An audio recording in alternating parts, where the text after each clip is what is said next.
வணக்கம் மாணவர்களே. பயனுணர்வு வகுப்பு இயற்பியல்ல நம்ம அழகு 7 பார்த்துட்டு இருக்கோம். பருப்பொருளின் பண்புகள், யூனிட் 7ல ப்ராப்பர்ட்டிஸ் ஆஃப் மேட்டர். ஸோ போன கிளாஸ்ல இந்த பயான்சி அப்படின்னு பார்த்தோம், அதாவது மிதக்கும் தன்மை, அதோடைய சிமுலேஷன் பார்த்தோம்.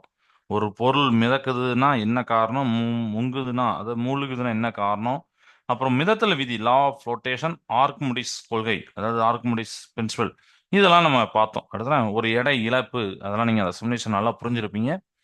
நாம இன்னைக்கு பார்க்கக்கூடிய டாபிக் பார்த்தீங்கன்னா பாகுநிலை, அதாவது விஸ்காசிட்டி அப்படின்னு சொல்லிட்டு. அதாவது அஹ், இது ஜென்ரலா ஃபர்ஸ்ட் ஒரே லைன்ல புரிய வைக்கிற மாதிரி நான் சொல்றேன். அதுக்கப்புறம் புக்கில் உள்ள லைன் பை லைனா போலாம். இப்போ நீங்க சாதாரணமா நம்மளுடைய ஃபர்ஸ்ட் யூனிட்ல ஒரு வார்த்தையை கேள்விப்பட்டிருப்பீங்க, தட் இஸ் ஃப்ரிக்ஷன், உராய்வு விசை அப்படின்னு படிச்சிருப்பீங்க. இந்த உராய்வு அப்படிங்கிறது ஒரு சர்ஃபேஸ், திட பொருளை நம்ம பார்க்குறோம் ஒரு சாலிடான சர்ஃபேஸ்ல. அதே டைம்ஸ் தான் இந்த விஸ்காசிட்டி. பட் இந்த விஸ்காசிட்டியை நம்ம எதில் பார்க்கறோம்னா ஃப்ளூயிட்ஸில் பார்க்கணும், அவ்வளோதான். ஃப்ரிக்ஷனுக்கு இந்த இடத்துல ஃப்ளூயிட்ஸில் நம்ம பார்க்கக்கூடிய ஒரு மாற்று தான் விஸ்காசிட்டி. ரெண்டுமே ஒன்று தான், சரிங்களா? ரெண்டுமே ஒன்று தான். பட் அது சாலிட் சர்ஃபேஸில் பார்ப்போம். சாலிட் சர்ஃபேஸில் உராய்வு இருக்கு நம்ம படிப்போம். ஃப்ளூயிட்ஸில் நம்ம உராய்வுன்னு சொல்ல மாட்டோம், அது பாகு நிலை அப்படின்னு சொல்லுவோம், விஸ்காசிட்டி அப்படின்னு சொல்லுவோம். சரியா? ஸோ இதுதான் ஜென்ரலாக ஒரே ஒரு லைனில் சொல்கிறேன், அதுக்கப்புறம் நம்ம புக்கில் பார்க்கலாம்.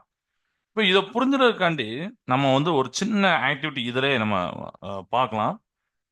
என்ன பண்ணுங்க அப்படின்னா, ஒரு 3 ஸ்டீல் பால்ஸ் எடுத்துக்கோங்க. 3 அதாவது எஃகு பந்துகள் எடுத்துக்கோங்க. இது என்ன பண்றீங்கன்னா, ஒரு உயரமான ஜாடி 3 எடுத்துக்கோங்க. எல்லாமே சேம் ஹைட் தான். ம். ஒரே நேரத்துல நீங்க இத விழ வைக்கிறீங்க, சரிங்களா? இப்போ இந்த 3 விதமான ஜாடியும் ஒரே ஹைட்டா இருக்கலாம், ஒரே நேரத்துல போடலாம்.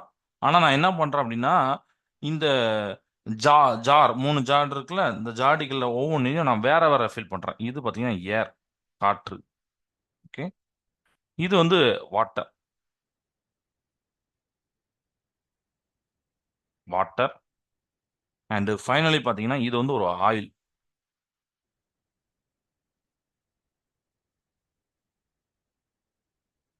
ஆயில். சரியா? எண்ணெய். இப்போ இந்த 3 ஸ்டீல் பாலையும் போட்டீங்கன்னா என்ன நடக்கும் அப்படின்னு நீங்களே இமேஜின் பண்ணலாம். இதுல நம்ம பார்க்கணும், நேரா பார்க்கணும் அவசியம் இல்லை, நீங்களே இமேஜின் பண்ணலாம் என்ன நடக்கும். ரொம்ப ரொம்ப ஈஸியா எதுல போயிடும்? ஏர்ல போயிடும் அந்த பால். கரெக்டா? Which is more easily move. கரெக்டா? பட் வாட்டர்ல அந்த அளவுக்கு ஸ்பீடா போகுது, கொஞ்சம் ஸ்பீடு லெஸ்ஸா தான் போகும். கரெக்ட்.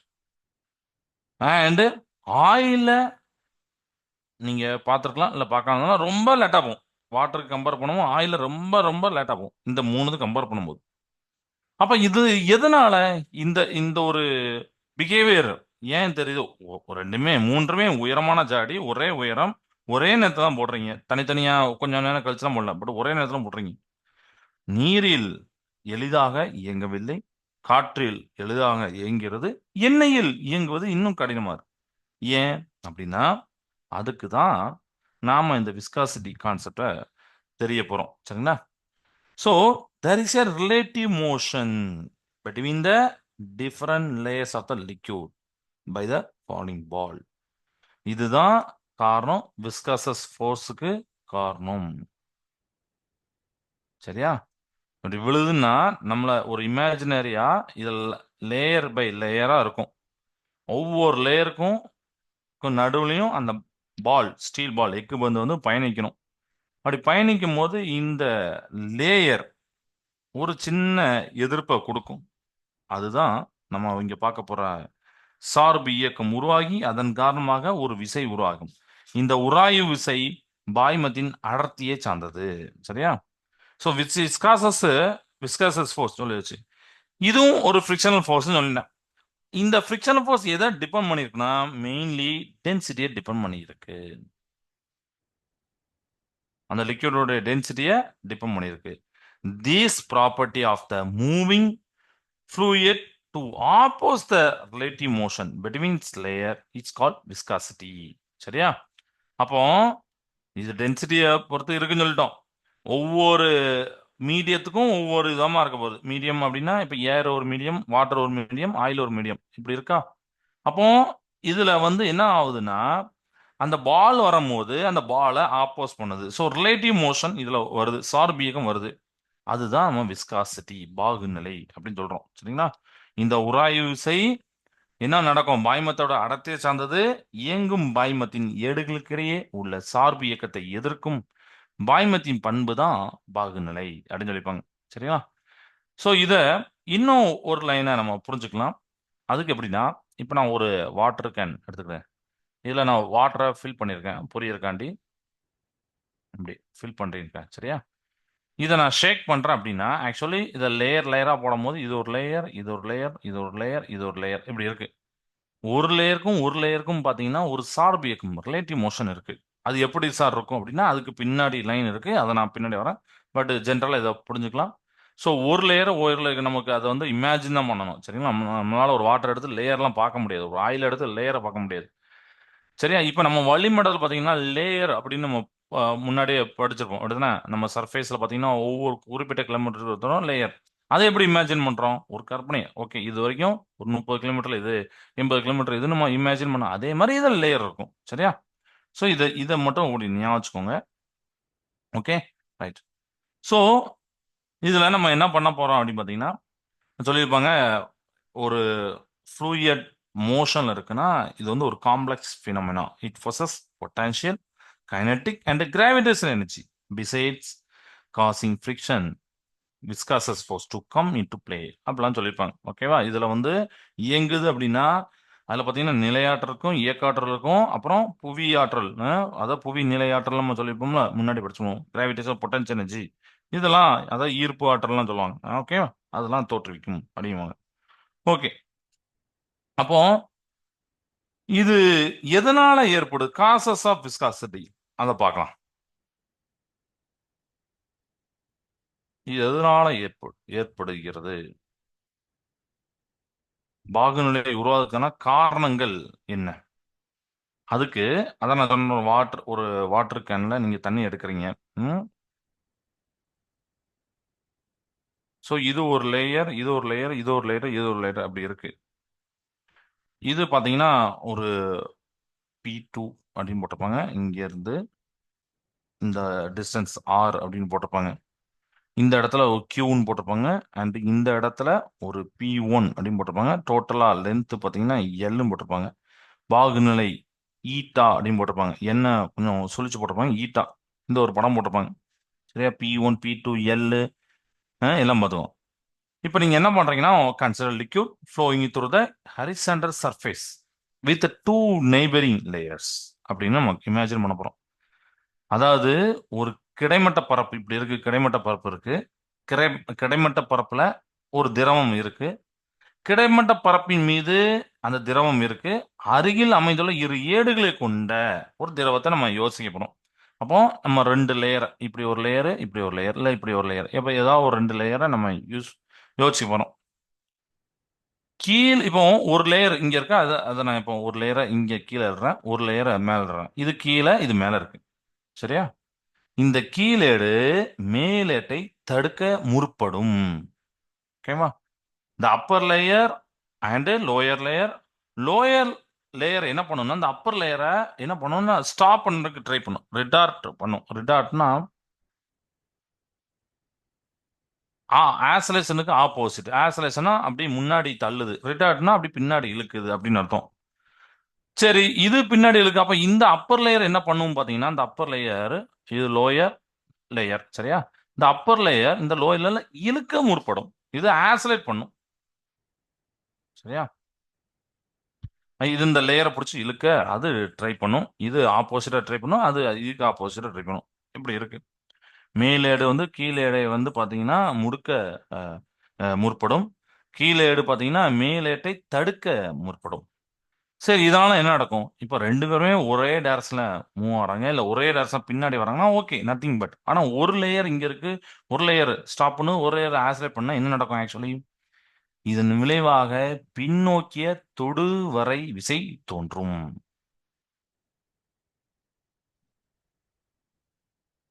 பின்னோக்கிய தொடுவரை விசை விசை வந்து தோன்றும். இது சார்பு இயக்கத்தை குலைக்கும். ஏற்கனவே சார்பு இயக்கம்னு ஒண்ணு சொன்னோம். சார்பு இயக்கம்னா relative motion between these two layer. இந்த 2 லேயருக்கு நடுவுல ஒரு ரிலேட்டிவ் மோஷன் இருக்கும். அந்த ரிலேட்டிவ் மோஷனை இந்த பின்னோக்கிய தொடுவுரை விசை குறைச்சு விட்டுரும். As a result, a backward, அதான் இங்கிலீஷ்ல போடுறவங்க backward tangential force which is set up. இந்த மாதிரி ஆக்சலேட் ஆகும்போது தான் நீங்க ரெஸ்ட்ல இருக்கும் போதுலாம் நம்ம முன்னாடி படிச்சது. ஆனா இப்போ ரெஸ்ட்ல இல்லை, எல்லாமே இயங்குது. ஃப்ளூயிட் இயங்கும் போது சொல்றோம். இது வாட்டர்னா ஏருக்கும் அதான் சொல்றாங்க. சரிங்களா? ஃப்ளூயிடுக்கு நம்ம அதை இமேஜின் பண்ணோம். ஸோ இப்படி மூவ்மெண்ட் ஆகும்போது, மோஷன்ல இருக்கும்போது இந்த மாதிரி பேக்வர்ட் டேஞ்சன்ட் ஃபோர்ஸ் செட்டப் ஆகும். இந்த ஃபோர்ஸ் என்ன பண்ணும்னா இதுக்கு உண்டான அந்த ரிலேட்டிவ் மோஷனை டெஸ்ட்ராய் பண்ணும். சரியா? This accounts for the viscous behaviour of fluid. இதுதான் விஸ்கசஸ், அதுக்கு, அதாவது பாகுநிலை சொல்றோமா, பாய்மங்களுடைய பாகியல் தன்மைக்கு இதுதான் காரணம் அப்படின்னு சொல்லியிருக்காங்க. ஸோ இந்த லைனை நீங்க இம்பார்ட்டண்டா ஞாபகம் வச்சுக்கோங்க. தொடுவரை விசை வருது. தொடுவரைன்னு என்னத்தோம்? டேஞ்சன்ட்னா தொட்டுக்கிட்டு போறதுப்பா, அவ்வளவுதான். இப்படி இப்போ இருக்குன்னு வச்சுக்கோங்களேன், அப்படி தொட்டுக்கிட்டு போறோம், அவ்வளவுதான். இல்லை இங்க தொட்டுக்கிட்டு இப்படி போறோம். பின்னோக்கியனா இப்ப லேயர் இப்படி முன்னோடி போறதுன்னு வச்சுக்கோங்களேன். பின்னோக்கி அப்படின்னா நமக்கு வந்து நீங்க எங்க மூவ் பண்றீங்களோ அதுக்கு பின்னோக்கி அப்படின்னு அர்த்தம். சரிங்களா? ஒரு லேயருக்கும் ஒரு லேயருக்கும் அப்படின்னு அர்த்தம் இல்ல. இது எப்படி எப்படி யோசிக்கணும்னா, நீங்க ஒரு முன்னோக்கி ஒரு லிக்விடே மூவ் பண்றீங்கன்னா பின்னோக்கி செயல்படும் அப்படிங்கிற அர்த்தம். சரியா? ஓகே. பாகியல் அப்படின்னு ஒண்ணு சொல்லியிருப்பாங்க. ஸோ இம்பார்ட்டன்ட் டாபிக் அது. பாகியல் எண். ஏன்னா அடிக்கடி கேட்கக்கூடிய ஒரு சிம்பிளான 2 மார்க் அது. சரியா? அதை பார்க்கலாம். கோஎஃபிஷியன்ட் ஆஃப் விஸ்காசிட்டி அப்படிம்பாங்க. ஸோ இங்கிலீஷ்ல அதை எழுதலாம். நீங்களே பார்த்துப்பீங்க. நிறைய மட்டும் இப்போதைக்கு எக்ஸாம் ஏதோ யூனிட் டெஸ்ட் வச்சிருந்தாங்க, இந்த கொஸ்டின் அடிக்கடி கேட்டிருப்பாங்க.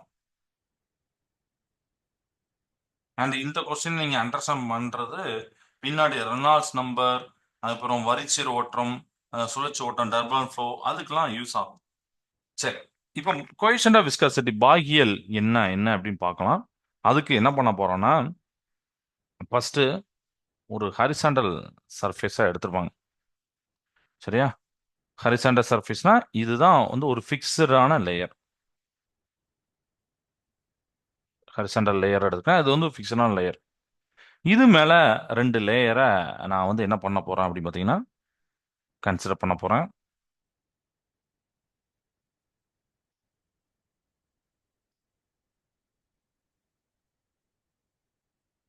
இதுக்கும் இதுக்கும் நடுவுல எக்ஸ், இதுக்கும் இதுக்கும் நடுவுல டிஎக்ஸ் தூரம். சரியா? இப்போ இதுல ஒரு ஃபோர்ஸ் போடுவோம் பாருங்க, பின்னோக்கிய ஃபோர்ஸ் போடுவோம் பாருங்க, இருக்கா? ஓகே. அப்ப இது எங்க மூவ் ஆகுது? முன்னோக்கி மூவ் ஆகுது. கரெக்டா? அதுதானே அப்பல சொன்னேன். ம்?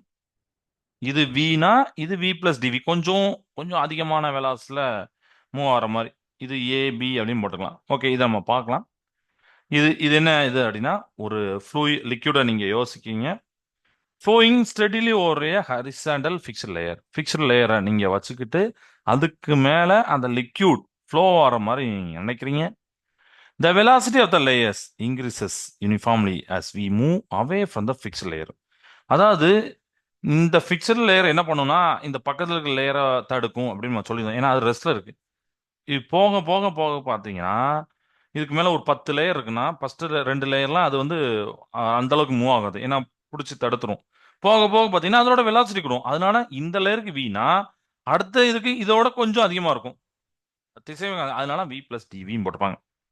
நிலையான ஏட்டிலிருந்து தொலைவாக சென்றால் நீங்க அப்படி தள்ளி தள்ளி இப்போ போகும்போது ஏடுகளோட இந்த லேயரோட ஸ்பீடு வேரியேஷன் ஆகும். ஆக்சுவலா இன்க்ரீஸ் ஆகும். சரிங்களா? வேகங்கள் சீராக அதிகரிக்கும். அப்ப நான் ஏ பின்னு ரெண்டெண்ணம் எடுக்கிறேன். கீழே உள்ளது நான் பின்னு எடுக்கிறேன், மேல உள்ளது ஏன்னு எடுக்கிறேன். இது ஓரளவுக்கு பக்கத்துல இருக்கு ஃபிஷர் லேயர். இது அப்போ ஆனா கொஞ்சம் தள்ளி இருக்கு. எக்ஸ்ங்கிற டிஸ்டன்ஸ் இருக்கு, இது கொஞ்சம் ஓரளவுக்கு ஸ்பீடா இருக்கு. இதை விட இன்னும் கொஞ்சம் டிஎக்ஸ் ஸ்பீடு, அது டிஎக்ஸ் டிஸ்டன்ஸ் இருக்கனால டிவி அப்படிங்கிற ஸ்பீட்ல இன்னும் கொஞ்சம் அதிகமா போகுது. ஸோ ஏபி என்ற இரண்டான இணையான ஏடுகளை கருதுக. நிலையான ஏட்டிலிருந்து எக்ஸ் மற்றும் எக்ஸ் பிளஸ் டிஎக்ஸ் தொலைவில் அது இருக்கு. அவனுடைய திசைவேகங்கள் நம்ம சொல்லியிருக்கோம். சரியா? So consider two any two parallel layers. அந்த ஃபிக்ஸ்ட் லைன்லேருந்து நம்ம எடுக்கிறோம் எக்ஸ் டிஎக்ஸ் டிஸ்டன்ஸு. அண்ட் அதோடைய வெலாசிட்டி பார்த்தீங்கன்னா எக்ஸுக்கு வி, எக்ஸ் பிளஸ் டிஎக்ஸ்னா ஜஸ்ட் வி பிளஸ் டிவி அப்படி இருக்கு. இப்போ நம்மளுக்கு சொன்னோம் இதில் ஒரு ஃபோர்ஸ் இருக்கும் அப்படின்னு சொன்னோம். இந்த மாதிரி லேயர் இருந்தாலே, ஒரு ரிலேட்டிவ் மோஷன் இருந்தாலே, சார்பு இயக்கம் இருந்தாலே நமக்கு என்ன வரும்? பின்னோக்கிய தொடுவரை திசையில ஒரு விசை இருக்குமா? இரு ஏடுகளுக்கு இடையே தொடுவரை திசையில் செயல்படும் பாகுநிலை விசை எஃப் ஆனது. சரியா? இதுதான் பாகுநிலை விசை. பின்னோக்கி செயல்படுது. அப்ப இது முன்னோக்கி செயல்படுது, அது பின்னோக்கி செயல்படுது. சரியா? எஃப் ஆனது நியூட்டன் முதல் விதியின் மூலம் அறியப்படுகிறது. நியூட்டனுடைய முதல் விதி என்ன ஞாபகம் இருக்கா? ஒரு ரெஸ்ட்ல இருந்ததுன்னா அதை மூவ்மெண்ட் பண்றதுக்கு ஒரு விசை தேவை. மூவ்மெண்ட்ல இருந்ததுன்னா அதை ரெஸ்ட் கொண்டு வரதுக்கு ஒரு விசை தேவை. கரெக்டா? அதை நீங்க யோசிச்சு பாருங்க எப்படின்னு. ஓகே, இந்த விசையானது இங்க நம்ம பார்க்க போறோம். அந்த force of viscosity F acting tangentially between two layers. இதை வந்து நியூட்டன் ஃபர்ஸ்ட் லா பற்றி போட போறோம்.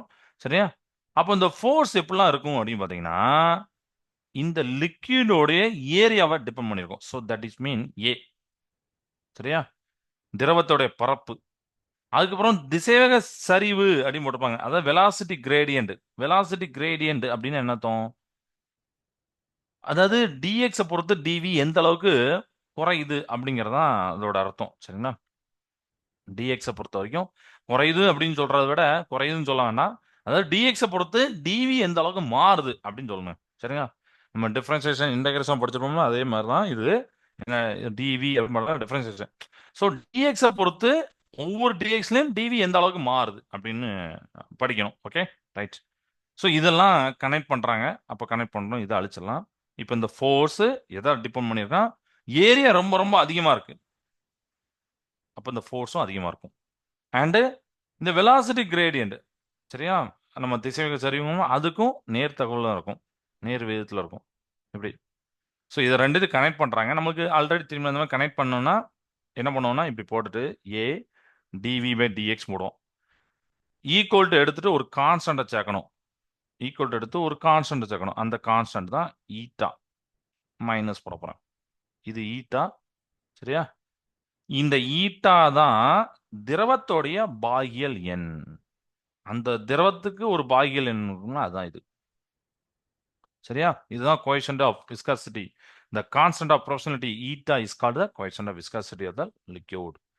ஓகே, ஏன் சார் மைனஸ் வந்துச்சு? இது வரைக்கும் முன்னாடி மைனஸ் வரலையே. நம்மளுக்கு நிறைய இடத்துல பிசிக்ஸ்ல அப்படிதான் பார்ப்போம். டைரக்ட்லி ப்ரொஃபஷனலாக இருக்கும் போது ஓகே, பட் நம்ம இங்க ஃபார்முலா போடுவோம், கான்ஸ்டன்ட் தூக்கும் ஒரு மைனஸ் போடுவோம். ஏன்னா விசை உராய்வு தன்மை கொண்டது மற்றும் அது சார்பு இயக்கத்தை எதிர்க்கிறது அப்படிங்கிற காட்டுறது தான் இந்த மைனஸ் சைன். சரியா? இந்த negative sign implies that force is frictional. ஏற்கனவே நம்ம சொல்லியாச்சு, விஸ்காசிட்டினாலே ஃப்ரிக்ஷனல். விஸ்காசிட்டி அப்படின்னா ஃப்ளூயில பார்க்க போறோம், ஃப்ரிக்ஷன்னா சாலியில பார்க்க போறோம். பட் இதுவும் ஒரு ஃப்ரிக்ஷன் தான் இங்க. அண்ட் அது என்ன பண்ணுது? லேயருக்கு உண்டான ரிலேட்டிவ் மோஷனை ஆப்போஸ் பண்ணுது. அதனால மைனஸ் போட்டிருக்கோம். சரியா? இது கிளியர் ஆயிடுச்சு. அவ்வளவுதான். இது வந்து பாகியல் எண்ணுக்கு உண்டான ஒரு கான்செப்ட். சப்போஸ் இது தேவை அப்படின்னா மற்றதெல்லாம் இங்க எஃப்க்கு கீழே கொண்டு வந்து நீங்க கண்டுபிடிச்சிக்கலாம். ஓகே, இதோடைய பரிமாணம், டைமென்ஷன்ஸ், டைமென்ஷனல் அப்படிம்பாங்கள, அதை நம்ம பார்க்கலாம். ஸோ டைமென்ஷனல் சைட்லேயே போடுறேன். எம்எல் அதாவது ஈட்டாவுடைய இது. சரியா? எஃபோட இது இல்லை. எம்எல் -1 டி -1 இப்படி போட்டிருப்பாங்க. இது யோசிச்சு பாருங்க. ஃபோர்ஸுக்கு என்ன வரும், ஏரியாக்கு என்ன வரும், டிவி பை டிஎக்ஸ் என்ன போடுவாங்க. போட்டிங்கன்னா இது வரப்போகுது. போட்டலாமா? அதை பார்த்தலாமா? ஓகே. ஸோ பாகுநிலையானது உராய்வே போன்றது தான். பொருளோடைய இயக்காற்றல் வெப்பாற்றலாக இதுல வெளிப்படும். Okay, viscosity similar to friction. The kinetic energy of the substance is dissipated as heat energy. பொதுவாக நம்மளுக்கு வந்து கை ரெண்டும் உரசதே நம்ம வந்து ஒரு, நான் இதுக்கு எக்ஸாம்பிளாக நான் சொல்லுவேன். இந்த ஒரு கை பார்த்தீங்கன்னா ஒரு லேயர், இன்னொரு கை பார்த்தீங்கன்னா இன்னொரு லேயர். இந்த ரெண்டு லேயரையும் நீங்கள் நல்ல ரப் பண்ணுங்க, உராயிங்க. அப்படி என்ன நடக்கும் பார்த்தீங்கன்னா வெப்பாற்றல் வெளிப்படும். அதனால நம்ம எடுத்து கன்னத்துலலாம் வைக்கிறோம். அந்த வெப்பம் நம்மளுக்கு தெரியணும் அந்த சில் டைமில் அப்படின்னு. இந்த இந்த வெப்பாற்றல் எப்படி வருது? நீங்க சும்மா கை வைக்கும்போது வரல. 2த்தையும் இயக்குனீங்களா? அப்ப அந்த இயக்க ஆற்றல் என்ன ஆகுது அப்படின்னா, உங்களுக்கு வெப்ப ஆற்றலாக மாறியிருக்கு. That is kinetic energy of the substance is dissipated as heat energy. So இந்த கையிலுமே நீங்க நல்லா வாட்ச் பண்ணி பார்த்தீங்கன்னா ஒண்ணு தெரியும். இந்த இந்த விஸ்காசிட்டிய படிக்கலாம். அதாவது ஒரு கை நீங்க வந்து இது உரசணும்னா 2மே ஒரே சேம் டைரக்ஷன்ல இப்படி பண்ண முடியாது. நல்லா பாருங்க. 2 சேம். நான் எப்படி பார்த்தாலும் ஒண்ணு பின்னாடி வரும், ஒண்ணு முன்னாடி. அப்பனா தான் ஃபிக்ஷன் இருக்கும். நல்லா பாருங்க. ஒண்ணு நல்லா பாருங்க. ஒண்ணு முன்னாடி போணும், ஒண்ணு பின்னாடி வரணும். இப்படிதான் போ வேண்டியிருக்கும். இப்படி போனா மட்டும் தான் அங்க ஃபிரிக்ஷன் வரும். அது ஒரு கான்செப்ட். இப்படி போனா மட்டும் தான் அந்த இடத்துல நம்மளுக்கு வந்து வெப்ப ஆற்றல் வருது. 2த்தையும் ஒரே டைரக்ஷன் கொண்டு போக முடியும். ஸோ இப்படி ஆப்போசிட்டா நீங்க பண்ணும்போதே, இது 2 லேயர். வாட்டரோட 2 லேயர் மாரி யோசிச்சு பாருங்களேன். ஆப்போசிட்டா பண்ணும்போதே, அங்க உராய்வு விசை வருது. ஸோ லிக்விட்ல விஸ்காசிட்டி வருது. அவ்வளவுதான். இப்ப புரிஞ்சிருக்கும்னு நினைக்கிறேன். இதெல்லாம் சேர்த்து பாருங்க. உங்களுக்கு நல்லா புரியும். ஓகே. ஸோ இந்த கான்செப்ட் புரிஞ்சுதா? இதுக்கப்புறம் நம்ம பார்க்க போறது வரிச்சீர் ஓட்டம். ஸ்ட்ரீம்லைன்ட் ஃப்ளோ. இந்த ஸ்ட்ரீம்லைன் ஃப்ளோ அண்ட் டர்புலன்ட் ஃப்ளோவையும் அடிக்கடி கேட்பாங்கப்பா. டிஃபரன்ஸ் மாரி கேட்பாங்க. இல்லன்னா ஸ்ட்ரீம்லைன் ஃப்ளோ மட்டுமே டெஃபினிஷன் பண்ண சொல்லுவாங்க. டெஃபைன் பண்ண சொல்லுவாங்க. ஆர் டர்புலன்ட் ஃப்ளோ மட்டுமே டெஃபைன் பண்ண சொல்லுவாங்க. ஸோ அது பார்த்துக்கிறது ஒரு நல்ல ஒரு கான்செப்ட். ஸோ வரிச்சீர் ஓட்டம் அப்படின்னு போட்டுக்கிறேன். Streamlined flow. இப்போ வரிச்சீர் ஓட்டம் இது பேர்ல இருக்கு. எப்படின்னா ஒரு சீராக வரியாக நம்ம நம்ம சாதாரண லோக்கலாமே யோசிச்சுப்போமே. சீராக இருக்கு, வரியாக இருக்கு. சீராக வரியாகனா எப்படின்னா அப்படி போறது, இப்படி போறது. கரெக்டா? இது வந்து சீராக வரியாக இருக்கு. That is called streamline flow. So இதை நம்ம எப்படி ஃப்ளூயியர்ஸ்ல நம்ம அண்டர்ஸ்டாண்ட் பண்ணலாம் அப்படிங்க பார்க்கலாமா? இப்போ இந்த ஃப்ளூயிட்ஸோடைய ஃப்ளோ பார்த்தீங்கன்னா கண்டிப்பா டிஃப்ரெண்ட் வேல இருக்கும். ஒண்ணு இப்படி போகும். அ இன்னொன்னு இப்படி வரும். இப்படி வரும். அப்புறம் ஸ்ட்ரீம்லைன் ஃப்ளோ இப்படி அ இது போகும். இந்த மாரி நெறைய மாரி ஃப்ளூயிட்ஸ் போலாம். இது வந்து வாட்டருக்கு மட்டும் இல்ல. ஏருக்குமே நீங்க பார்க்கலாம். கரெக்ட்டா? ஸோ வாய்மங்களின் ஓட்டம் மாறுபட்ட வகைகள் உள்ளன. அது சீரான அல்லது வரிச்சீர் ஓட்டம், சீரற்ற அல்லது சுழற்சி ஓட்டம் அப்படிங்கிறத அடுத்து பார்க்கலாம். அமுக்க இயலும் அல்லது அமுக்க இயலாத ஓட்டம், பாகியல் ஓட்டம் அல்லது பாகியலற்ற ஓட்டமாக இருக்கலாம். சரியா? which is can be steady or streamline flow, unsteady or turbulent flow, compressible or incompressible flow, or even viscous or non-viscous flow அப்படின்னு சொல்லிப்பாங்க. ஸோ இப்போ நம்ம ஒரு சின்ன எக்ஸாம்பிள் பார்க்க போகிறோம். For example consider a calm flow of water through the river அப்படின்னு போட்டிருப்பாங்க. ரிவரில் நம்ம எடுத்துக்கலாம். நடுவில் அப்படியே தண்ணி பார்த்தீங்கன்னா ரொம்ப அமைதியாக அப்படி காமாக போகுது. எங்கேயுமே ஒரு சுழல் இல்லை, வெள்ளம் இல்லை, அப்படி ரொம்ப ஒரு காமாக போகுது. இப்போ நீங்க இதை உற்று நோக்க போறீங்க. ஆற்றோடைய வெவ்வேறு இடங்கள்ல நீரோட திசைவேகம் மாறுபட்டுள்ளது அறியலாம் அப்படின்னு சொல்லிப்பாங்க. இது அதாவது நீங்க டிஃப்ரெண்டான லொக்கேஷன்ல வாட்டரோட வெலாசிட்டி பார்த்தீங்கன்னா கண்டிப்பா டிஃப்ரெண்டா இருக்கும். உதாரணத்துக்கு பார்த்தீங்கன்னா இங்க சென்டர்ல பார்க்குறீங்க, இங்க பார்க்குறீங்க, இந்த ஓரத்துல பார்க்குறீங்க. இந்த மாதிரி ஒரு ஒரு சம்திங் பிளேஸ்ல பார்க்குறீங்க. கண்டிப்பா ஆனா சென்டர்ல இங்கே இருக்கணும். இந்த அவுட்டோர்ல அந்த கரை அடிமாங்கல்ல, அந்த இடத்துலையும் நீங்க பார்க்கணும். ஏன்னா அந்த இடம்லாம் உங்களுக்கு நல்ல வேரியேஷன் தெரியும். So it is almost pastor at centre. சொன்னா சென்டர்ல கண்டிப்பா என்ன இருக்குன்னா பாஸ்டரா இருக்குமா. அண்ட் நியர் த பேங்க்ஸ் பார்த்தீங்கன்னா ஸ்லோயரா இருக்கும். பேங்க்ஸ்னா கரை. கரைக்கு பக்கத்தில் பார்த்தீங்கன்னா நடுப்பகுதியில் ஆற்றோடைய வேகம் மானதாகவும் இருக்கும், கரையோரங்கள மெதுவானாக இருக்கும். இருந்தாலும் நீங்க வந்து என்ன பார்க்கலாம் அப்படின்னா எந்த ஒரு புள்ளியிலும் நீர்மத்துகளின் திசைவேகம் ஒரு மாறிலின்னு சொல்லிப்பாங்க. இதோட மீனிங் என்ன சொல்றேன். however the velocity of the particle at any point is constant. Any பாயிண்ட்னா இப்போ இங்க ஒரு பாயிண்ட் பார்க்குறீங்கன்னா இந்த பாயிண்ட்ல நீங்க அந்த வாட்டரோடைய பார்ட்டிகளோடைய வெலாசிட்டி பார்க்குறீங்க, ஸ்பீடை பார்க்குறீங்க, கான்ஸ்டன்டாக தான் இருக்கும். மாறலாம் மாறாது. நீங்க அங்க பார்த்தீங்கன்னா இருக்கும். இப்போ இங்க இப்போ இங்கேயும் பார்த்தீங்கன்னா கான்ஸ்டன்டா இருக்கும். இங்க இதே மாதிரி பார்த்தீங்கன்னா கான்ஸ்டன்டா இருந்துட்டே தான் இருக்கும். சரிங்களா? ஸோ அது ஒரு ஒரு இமேஜினேஷன். அப்போ இந்த இடத்துல இருக்குன்னா அப்படியே வாட்டர் வருது, ஒரு கான்ஸ்டன்டா இருக்கு. பட் இங்க வேற வேற இருக்கலாம், ஓரத்துல வேற இருக்கலாம். பட் நம்ம ஒரே ஒரு புள்ளியில சொல்றோம். எந்த ஒரு புள்ளியிலும் நீர்ம துகளின் திசைவேகம் மாறிலியாகும். இப்ப நம்ம என்ன பண்றோம்னா, அத புரிஞ்சதுக்காண்டி நடுவுல சென்டர்ல இருக்குல்ல, இதோடைய துகள எடுத்துக்கிடுங்க. இத வந்து பார்த்தீங்கன்னா, வினாடிக்கு 4 மீட்டர். 4 மீட்டர் பெர் செகண்ட் வந்து வெலாசிட்டி இருக்கு. இப்ப இந்த சென்டர்ல உள்ள இந்த இது போன்றே நமக்கு வந்து என்ன பண்றோம் அப்படின்னு பார்த்தீங்கன்னா, இந்த புள்ளியை கடக்கும் அனைத்து துகள்களின் திசைவேகங்களும் இதே தான் இருக்கும். இந்த புள்ளிய வச்சுக்கிட்டேன், பாயிண்ட் வச்சுக்கிட்டேன். ஒரு புள்ளிய பார்க்குறேன் 4 மீட்டர் செகண்ட். இது போயிட்டு அந்த ஒரு துகள் போயிட்டு, அடுத்த துகள் வருது. அந்த புள்ளியில பார்க்குறேன். 4 மீட்டர் பெர் செகண்ட். நம்ம தான் கான்ஸ்டன்ட் சொல்றோம்ல, கான்ஸ்டன்ட். ஆல்மோஸ்ட் கான்ஸ்டன்ட் தான். அதே மாரி இங்க நீங்க ஒரு பார்க்குறீங்க.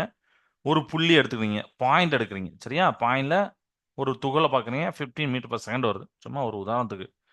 அந்த துகள் கடந்து போயிட்டு, பார்ட்டிகிள் கடந்து போயிட்டு, அடுத்த பார்ட்டிகிள் அந்த பாயிண்ட்ட கிராஸ் பண்ணும்போது அதோட வெலாசிட்டி பாத்தீங்க 15 மீட்டர் பெர் செகண்ட். இந்த மாரி வருது. ஸோ, இந்த புள்ளிய கடக்கும் அனைத்து துகளுடைய திசைகளும் ஒரே மாதிரியா இருக்கும். அதான் அதே மதிப்பை பெறும். That is constant. இதே மாரி நீங்க கரையோரத்துக்கு பார்த்தீங்கன்னா, அவங்க சொல்றாங்க வினாடிக்கு 0.5 மீட்டர் அப்படின்னு சொல்லிப்பாங்க. சரிங்களா? நான் வந்து சும்மா 15 போட்டிருந்தேன். பட் நமக்கு கான்செப்ட்ல சென்டர்ல தான் அதிகம். ஓரத்துல வந்து கம்மி. அதனால வந்து கம்மியான ஒரு வேலைய போடலாம். ஆ ஏன்னா நான் 15 போட்டா அங்க அதிகம்னு நீங்க நெனச்சிடக்கூடாது. இங்க 4 அங்க 15. ஒரு உதாரணத்துக்கு நான் சொன்னேன். ஆனா நம்ம கான்செப்ட் படி இங்க சென்டர்ல பார்த்தீங்கன்னா, ஸ்பீடா போகும். ஓரத்துல பார்த்தீங்கன்னா ஸ்லோவா. அதனால அத குறைச்சே நம்ம காமிப்போம். ஓகே?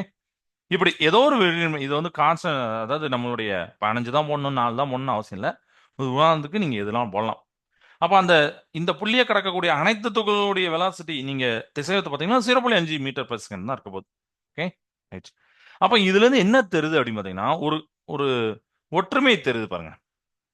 ஏதோ ஒரு நல்ல ஒரு பாயிண்ட் தெரியும். என்ன பாயிண்ட்ன்னு பார்த்தீங்கன்னா, ஒரு திரவ ஓட்டத்துல ஒரு புள்ளி வழியே செல்லும் ஒவ்வொரு திரவ துகளும் அதற்கு முன்னர் சென்ற இப்ப இது பின்னாடி வருதுன்னா, அதுக்கு முன்னர் சென்ற துகள்களுடைய அ துகளுடைய பாதையிலேயே அதே திசைவேகத்தில் இயங்கினால் அந்த திரவமானது வரிச்சிறு ஓட்டம்.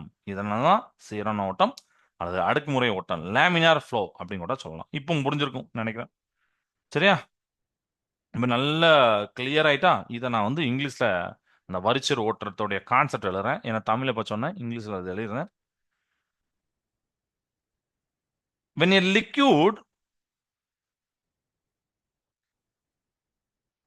a liquid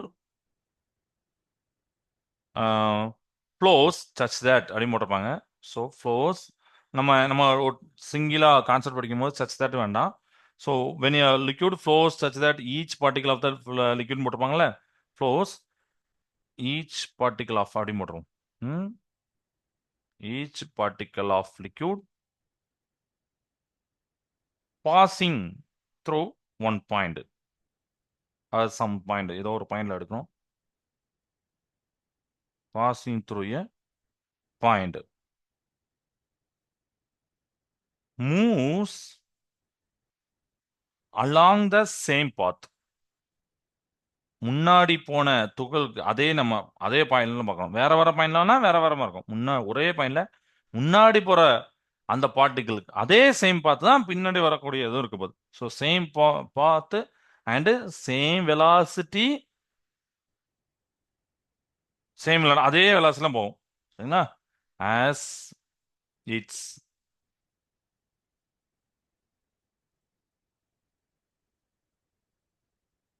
as it is as its predecessor அப்படின்னு போட்டுப்பாங்க. சரியா? ஸோ இந்த லிக்விட் தான் நம்ம ஸ்ட்ரீம்லைன் ஃப்ளோ அதாவது வரிச்சிறு ஓட்டம். இது லேமினார் ஃப்ளோ அப்படின்னு கூட சொல்லுவாங்க. அப்ப இதோடைய ஆக்சுவல் பாத்த நம்ம பார்க்கும்போது பார்த்தீங்கன்னா, ஸ்ட்ரீம் லைனா இருக்கும். இப்ப நம்ம ஒரே புள்ளியில பார்க்குறோம். என்ன?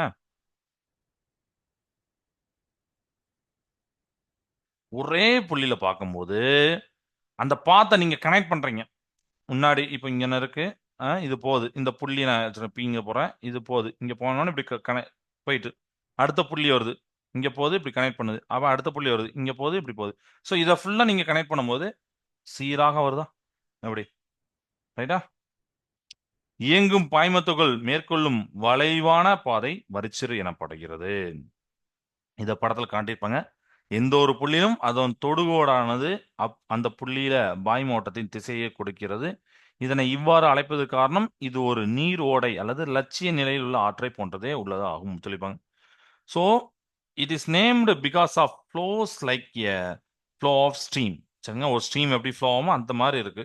ரிவர் எப்படி ஃப்ளோ ஆகுமோ அப்படி இருக்கும். ஆனா நம்மளுக்கு உடனே ரிவர் சார் இப்படியா சார் ஃப்ளோ ஆகும்னா ஐடியல் ரிவர். சரிங்களா, அதையும் நம்ம லட்சிய ஆற்று தான் சொல்லியிருக்காங்க, ரியலான இது கிடையாது. ஒரு ஆறுல இந்த மாதிரி நடுவில் சென்டர்ல பார்த்தீங்கன்னா ஸ்பீடாகவும், ஓரத்தில் பார்த்தீங்கன்னா வேகம் குறைவாகவும் செல்ற மாதிரி நம்ம கன்சிடர் பண்ணும்போது ஒரு பார்ட்டிக்கல் பாயிண்ட்லாம் எடுத்தீங்கன்னா இந்த மாதிரி கான்செப்ட்ல இருக்கும்னு சொல்றாங்க. ஸோ அது லட்சியம் தான், நீர் ஓடைன்னுலாம் சொல்லிப்பாங்க. So flow or stream or river under ideal conditions. Okay, சரி. இப்போ if you assume bundle of stream lines, இப்போ நம்ம ஒரு லைன்ஸ் எடுக்கிறோம், இதமே பண்டில் ஆஃப் ஸ்ட்ரீம் லைன்ஸ் எடுக்கலாம் தானே. பண்டில்னா என்ன அர்த்தம்? நிறைய சேர்ந்து தான் இப்படி இருக்கு. சரியா, நீர்மோட்டத்தின் திசைக்கு செங்குத்தான எந்த ஒரு குறுக்குவெட்டு பரப்பிலும் ஒரே திசை வைத்த கொண்ட சீரான வரிக்கற்றை தான் நம்ம கருதினால் அந்த கற்றை குழாய் வடிவ ஓட்டம், டியூப் ஆஃப் ஃப்ளோ அப்படின்னு சொல்லுவாங்க. அதை எனப்படும் சொல்லிப்பாங்க. ஸோ அதை இங்கிலீஷில் சொல்கிறேன். If you assume a bundle of stream lines, நம்ம ஒரு ஸ்ட்ரீம் லைன் எடுத்துக்கோம், இது மாதிரி பண்டில் ஆஃப் ஸ்ட்ரீம் லைன் எடுக்கிறோம். இது எல்லாமே சேம் வெலாசிட்டி இருக்கு. சரியா, நீங்க சேம் வெலாசிட்டின்னு சொல்லும் போது நம்ம அதுக்கு ஒரு ஏரியா சொல்லணும். ஏன்னா சும்மா நம்ம ஏதோ ஒரு இடத்துல சேம் சேம் வெலாசிட்டின்னு சொல்ல முடியாது. ஒரு குறிப்பிட்ட ஒரு கிராஸ் செக்ஷன் ஏரியா எடுத்துக்கணும். ஓகே, இனி கிராஸ் செக்ஷன் ஏரியா எடுத்துக்கிட்டேன். அந்த ஏரியாவும் எப்படி இருக்குன்னா இந்த ஃப்ளோவுக்கு பெர்பெண்டிகுலர், அதனால இப்படி எடுத்துருக்கேன். இந்த ஃப்ளோவுக்கு பெர்பெண்டிகுலர் இருக்கு. நீங்க ஹரிசாண்டா எடுத்துக்கூடாது, பெர்பெண்டிகுலர் இருக்கு. அப்ப அந்த பண்டில்ல நம்ம என்ன சொல்றோம் பாத்தீங்கன்னா டியூப் ஆஃப் ஃப்ளோ அப்படின்னு சொல்றோம். இப்போ புரிஞ்சிருக்கும் நினைக்கிறேன், இதுவும் உங்களுக்கு புரிஞ்சிருக்கும். ஒரு சிங்கிளா எடுக்கிறத விட பண்டிலா எடுக்கிறீங்க. அப்போ பண்டிலா எடுக்கும்போது அந்த சீரான வரிக்கற்றை நம்ம கருதும், ஸ்ட்ரீம்லைன் ஃப்ளோ கருதும். அப்போ அந்த கற்றை வந்து என்ன சொல்லணும்னா குழாய் வடிவ ஓட்டம். அப்போ குழாய் வடிவ ஓட்டத்துல எந்த ஒரு நீர்மத்துகளும் அதன் இயக்கம் முழுவதுக்கும் குழாய் நிலை எப்போதும் இருக்கும் மற்றும் மற்ற குழாய் திரவத்துடன் கலக்காது. இப்படிங்கிற 2 பாயிண்ட் நம்ம கன்சிடர் பண்ணணுங்க. அதான் என்னன்னா that is important to know that any particle, இதுல ஏதாவது ஒரு பார்ட்டிகல் எடுக்கிறீங்க அந்த டியூப் ஆஃப் ஃப்ளோல, always remains in the tube. அந்த டியூப் விட்டு அது எங்கேயுமே வெளியில போயிருக்காது. இங்க ஏதோ ஒரு பார்ட்டிகல் எடுக்கிறீங்கன்னா டியூப்குள்ளே இருக்கும் அண்ட் இன்னொரு டியூப் வாட்டர் கூட மிக்ஸ் ஆகாது. cannot mix with a liquid in another tube. So always the axis of the tube of flow gives the streamline. The streamlines always represent the trajectory of the fluid particle. அதான் நம்ம சொன்னோம்ல, பாதை தான் சொல்றாங்க. அதை நம்ம connect பண்ற ஒரு பார்ட்டிகல் ஒரு பார்ட்டிகல் ஒரு பார்ட்டிகல் கனெக்ட் பண்ணா ஸ்ட்ரீம்லைன் ஃப்ளோவா இருக்கும். இதெல்லாம் சொல்றாங்க. சரியா, இது எல்லாமே ஸ்ட்ரீம்லைன் ஃப்ளோல நம்ம படிக்கிறோம். தட் இஸ் வரிச்சீர் ஓட்டத்துல படிக்கிறோம். இப்போ அடுத்து சுழற்சி ஓட்டம் அப்படின்னு ஒன்று இருக்கு. இதுக்கு ஆப்போசிட். இது அமைதினா அது வந்து எப்படின்னா இப்போ நமக்கு புயல் வருது, ஒரு வெள்ளம் வருதுன்னா எப்படி ஒரு மாறுபாடான ஒரு கண்டிஷனை பார்க்கலாம், அதேதான் சுழற்சி ஓட்டம் அப்படிங்கிற டர்புலன்ட் ஃப்ளோவை எழுதலாமா?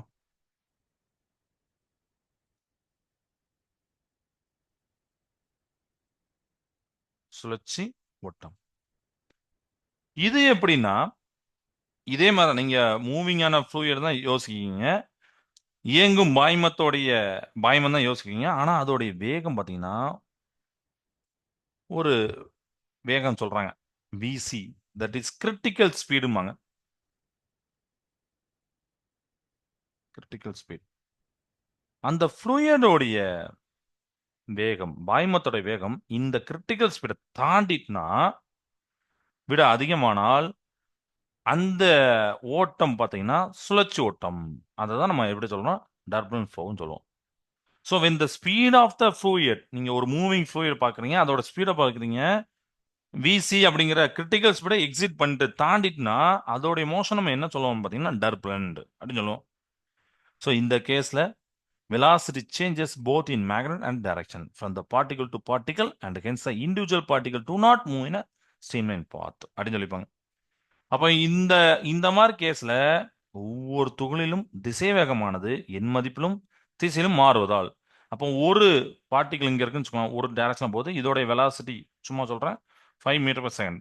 இப்போ இன்னொன்று பின்னாடி வருதுன்னு வச்சுக்கோங்க ஒரு துகள், இதோடைய இது பார்த்தீங்கன்னா 10 மீட்டர் per செகண்ட், இதோட டைரக்ஷன் இப்படி இருக்கு. அப்போ என் மதிப்புலையும் மாற்றம் இருக்கு, திசையிலும் மாற்றம் இருக்கு, மேக்னெட்லயும் மாற்றம் இருக்கு, பாதையிலும் மாற்றம் இருக்கு. அப்ப இதை வரிச்சர் ஓட்டம் நம்ம சொல்ல முடியுமா? முடியாது. ஸ்ட்ரீம் லைன் ஃப்ளோ கிடையாது, அப்படிதானே? இதோடைய பாத்தீங்கன்னா உங்களால சொல்ல முடியாது இப்படி ஸ்ட்ரீம் லைன் ஃப்ளோ மாதிரி போட முடியுமா? முடியாது. So the path taken by the particles in turbulent flow becomes erratic and whirlpool சைக்கிள்பாங்க. வேல்ஃபுல்னா இந்த மாதிரி சுத்துறது இப்படி. சரியா? இந்த மாதிரி ஒரு ஸ்ட்ரக்சரா இருக்குங்க. Called eddy current or eddies. சரியா? அதுல ஒரு இம்பார்ட்டன்ட் பாயிண்ட் இருக்கு, அதை நான் எழுதுறேன். ஃபர்ஸ்ட் இதை சொல்லிக்கிறேன். வரிச்சர் ஓட்டத்தில் வந்து இயங்காது.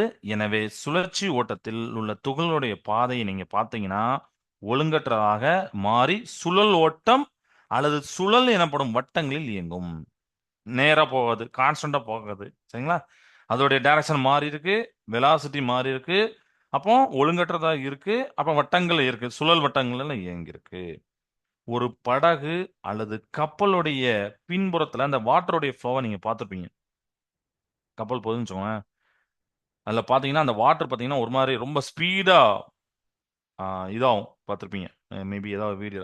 நீரின் ஓட்டம் மற்றும் இயங்கும் பேருந்தின் பின்புறம்ல அதே மாதிரி பேருந்துக்கும் பாத்தீங்கன்னா ஒரு நார்மலா காத்து இருக்கு. பேருந்து போன பிறகு அந்த இடத்துல பாத்தீங்கன்னா அதனால அந்த மண்ணெல்லாம் அள்ளி போடுறோம். நம்ம அந்த பேருந்து பின்னாடி போனீங்கன்னா காத்துல அந்த மண்ணெல்லாம் அள்ளி போடுறோம். ஏன்னா அந்த இடத்துல என்ன நடந்திருக்குன்னா அந்த காற்றோட ஓட்டம் மாறி இருக்கு. ஏன் ஒரு மாதிரி சாதாரணமா இந்த ஓட்டம் வந்து இப்ப சுழற்சி ஓட்டமா மாறி இருக்கு. ஏன்னா இது இயங்க நம்பர் பஸ் போன பிறகு.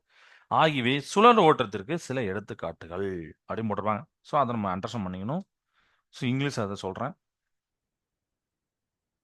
இங்கிலீஷ்ல the flow of water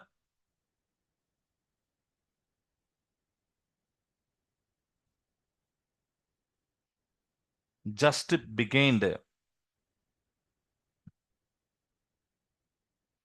began a boat or a ship, and the air flow began moving a moving bus. இதெல்லாம் இதுக்கு உண்டான examples are a example of turban flow. சரிங்களா? சுழற்சி ஓட்டத்துக்கு எடுத்துக்காட்டு. இதை வந்து அண்டர்லைன் பண்ணிக்கோங்க. மேபி நம்மளுக்கு வந்து இப்போ சீரான ஓட்டத்துக்கு நம்ம அது வந்து ஒரு ஐடியல் கண்டிஷன்ல இருக்குது, அப்படிதானே? ஒரு நம்ம என்ன சொல்லலாம், ஒரு நீரோடை. நீரோடை எப்படி ஒரு மெதுவாக அமைதியாக போடுறதெல்லாம் சொல்லலாம். அது மாதிரி டர்பன் போக்கு இந்த மாதிரி எக்ஸாம்லாம் நீங்கள் எழுதலாம். ஓகேவா? ஸோ நம்ம நம்ம புக்கில் ஒரு 2 படம் போட்டிருப்பாங்க, ஏபி அப்படின்னு சொல்லி. Turbulent flow around a sphere when v is good v c, turbulent flow when around a sphere when v is greater than v c அப்படின்னு சொல்லியிருப்பாங்க. அந்த இதை பார்த்தீங்கன்னா உங்களுக்கு தெரியும், அந்த படத்தை பார்த்தீங்கன்னா ஒரு ஸ்பியர் எடுத்துக்கிடும். ஏன்னா அதுக்கு முன்னாடி அது நார்மலா இருக்கு. ஒரு ஸ்பியரை போடும்போது ஒரு சின்ன டிஸ்டர்பன்ஸ் பண்றாங்க. எப்படி இங்க பஸ் போறதுக்கு முன்னாடி காற்று எப்படி இருந்ததோ, பஸ் போன பிறகு ஒரு டிஸ்டர்பன்ஸ் பண்றாங்களா, அதே மாதிரி தான்.